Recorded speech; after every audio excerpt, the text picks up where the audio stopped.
ग्रंथ जाळला कारण तो माणूस जाळत होता. 1927 महाड. एक वेगळाच संघर्ष पेटला होता. शतकानुशतके एका ग्रंथाच्या नावाखाली माणसांना खालच्या स्तरावर ढकललं गेलं. त्यांचं स्वातंत्र्य, त्यांचा सन्मान सगळं हिरावलं गेलं. हा फक्त ग्रंथ नव्हता, तो होता विषमतेचं प्रतीक. डॉक्टर बाबासाहेब आंबेडकर म्हणाले, जो ग्रंथ माणसाला माणूस मानत नाही तो ग्रंथ जाळलाच पाहिजे.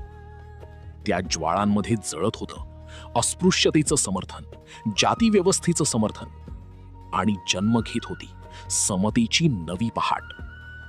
हा फक्त दहन नव्हता, हा होता विचारांचा बंड. कारण हा लढा होता ग्रंथाविरुद्ध नाही तर अन्यायाविरुद्ध. जिथे माणूस जळतो तिथे ग्रंथ जाळलाच पाहिजे. हीच होती मनुस्मृती दहनाची खरी क्रांती. अशाच परीक्षाभिमुख, अशाच दर्जेदार आणखी दमदार आणि सोप्या रील्ससाठी माहितीसाठी follow करा. MPSC प्रोफेसरला नक्की सबस्क्राईब करा.